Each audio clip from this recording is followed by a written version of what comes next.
Welcome, everybody. I'm Neil Cavuto, and I don't know if Ed Snowden plans to make any YouTube videos, but if he does, my next guest could certainly give him a few tips, because let's just say that John McAfee knows how to make an impression. This oddly addictive video tutorial on how to uninstall the antivirus software of the very company he founded has already gotten more than 3 million hits. That's incredible. Not bad for a guy who's been out of McAfee and supposedly out of the loop for nearly 2 decades now. But that was before a murder in Belize that McAfee says authorities there were trying to pin on him, and a daring escape from that country that might make Vladimir Putin proud. Because Putin's doing his best to keep Ed Snowden from getting hauled back to the U.S. John McAfee played every card he could to get himself back to the U.S. And boy, did he ever play a lot of cards. From fleeing to Guatemala and faking an illness to avoid getting deported back to Belize, to enlisting the help of a cartoonist friend to finally get him back home. Throughout, McAfee has always insisted he is no murderer, as has Snowden, who has always insisted he is no spy. That, at best, is where these forced comparisons end, because Mr. Snowden is no corporate millionaire, and at least Mr. McAfee was. And Mr. Snowden might be creating global drama, but his antics do not come close to Mr. McAfee's flair for the dramatic. My name is John McAfee. I'm the founder of the McAfee antivirus software company. Although I've had nothing to do with this company for over 15 years, I still get volumes of mail asking, how do I uninstall this software? I have no idea.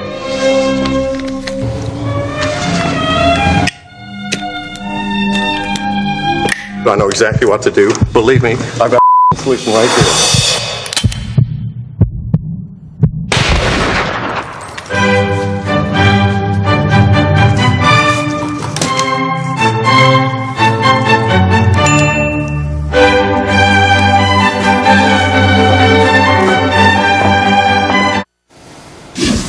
Top that, Snowden. Tonight, the read on a man on the run from a man who stopped running but hasn't stopped talking about a company he founded that's all but turned on him, and a corrupt Belize government that he says did everything it could to destroy him. Now, you've heard what they say about John McAfee. Tonight, we thought it only fair and long overdue to hear what John McAfee says about John McAfee, and so much more. So without further ado, John McAfee now. John, very good to have you. Well, thank you, sir. I'm happy to be here. The video first, because I do want to get into Snowden stuff. What made you do that? Well, the press had pinned a number of labels on me, and they seemed to be sticking. So why not lampoon them myself? You know, I what was the label they were? What were they saying? Oh, well, a lot of things. Number one, I surrounded myself with guns. I surrounded myself with women. I was paranoid. That paranoid rant, I think that you took 3 or 4 seconds on, was an example. That I did bath salts. You know, so on the desk I had 2 boxes labeled with bath salts, and I was snorting them with my full face toward the end. So I enjoy making fun of myself as much as anything. All right, but you're not just anybody. Before we get to stuff that has happened in the last year or so, let's talk about what you started, what you built. McAfee, of course, the antivirus powerhouse, was something you founded and created. And now you put out a video that instructs people how to remove the program from computers. Why did you do that? Okay, one of the things that became very apparent during the news blitz in December, January, and February was that all internet stories that had comments allowed, over half of the comments said things like, I wish they'd hang this man for making such terrible software.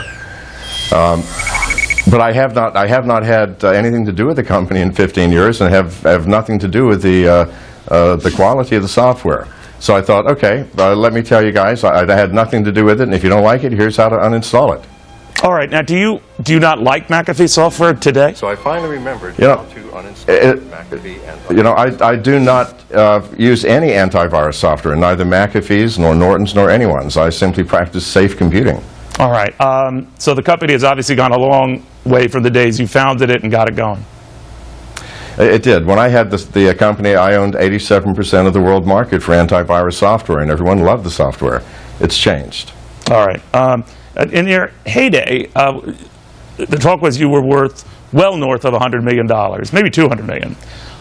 Was that true, and what are you worth now? Well, first of all, what are you worth now, sir?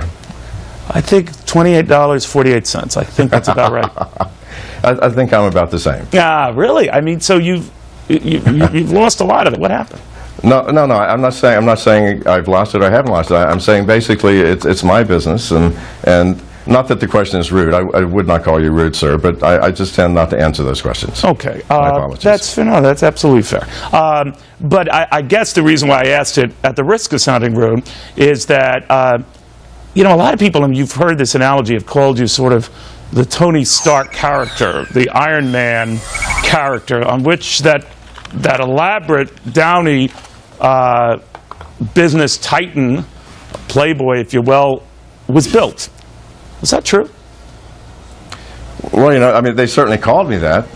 They've called me the Tony Stark of the cyber world. Whether it's true or not, I am just who I am. I live my life, and I say what I want to say and do what I want to do. So when it comes to the money issue, at the risk of pushing this to extremes, Tony Stark loses a fortune, gets it back. Presumably, the talk was that you lost a fortune, got a lot of it back, coming your way back now with a book, movies that could be featuring you, making you the subject. It seems like a guy who's very much back in the game. I don't think I left the game. I mean, my game has changed. It is no secret that as a very young man, I was making money from selling drugs in Mexico. Thank God I'm not doing that anymore. You know, I made a fortune, lost a fortune more times than I can count. Money is very easy to make, sir. It's the simplest thing in the world to make. There's lots of money floating around. Keeping it is always the problem. That's very well put. Keeping it is a problem. Let's switch to Ed Snowden, if you don't mind, John. And I want to talk about him because there's a lot of talk whether he is a hack or a hero. What do you think? It depends on which perspective you want to look at Mr. Snowden. From my perspective, I think he revealed something that we all knew. I mean, we're being spied on by our government. Duh. Who does not know that? I mean, it's simply that Mr. Snowden has put a quantitative value on it and given the exact means, and some of the exact means of how that spying takes place. To that extent, he's a hero in telling us what we already knew and making us have to face that fact. The U.S. government probably does not consider him a hero. Vladimir Putin, the Chinese government, I think they both consider him heroes. You know, he started Booz Allen with the intent of getting this type of information and then exposing it. Now, another similarity you have with him is that you too worked at Booz Allen. Right. I don't, you know, obviously had intended to be a spy or any of that, but what do you make of that? Okay, I worked for Booz Allen in Hamilton from 1980 to 1982. I did not work for them to be a spy. It's a management consulting firm, and the jobs they get you are very cushy, and they pay extremely well, and they're very easy. That's why I work for Booz Allen. But Booz Allen is well, one of the top three consulting firms. There's BCG, right. Boston Consulting, McKinsey, and Booz Allen. And so clearly, if the government wants high-quality tech talent, they're going to go to one of those three consulting firms. A great job, and I don't know whether Snowden started at Booz Allen with the intent of trying to spy or not. I have no information on that, but it's a great company, and through that relationship, he was able to get access to information that most of us can't get access to. Yeah, he said that was his goal. Those are his words, to get to Booz Allen, to get to that. Now, I guess the reason why I'm asking is, to your point, it sounds like you lean aside that what he did was something good. Whether his intentions were noble is still up to be decided. Is that about right? Well, here's what I feel. Any disclosure of any information is good. Why should we be kept in the dark on anything? Good Lord, you know, we're all adults here. I want to know what's happening in my world. Otherwise, I'm in the dark and I'm bumping into things, and so are you. So are we all. So to that extent, you know, I'm behind the guy. Let's find out what the world is all about. What is our government actually doing? Don't you want to know, people? I do. So to that extent, I back him fully. I also back his balls, if I can say that on Fox. Or I'm behind his courage. All right. He has the courage to actually do something, knowing its risks, and now he's on the run. having been on the run many times in my life, the first many times while I was in Mexico, certainly the last time in Belize, I know how difficult and how frightening that can be. And the man is half my age. If he were here, I think I could give him some very good advice and help him. What would you tell him? What would you tell him? Well, number one, I would have told him to stay in Hong Kong.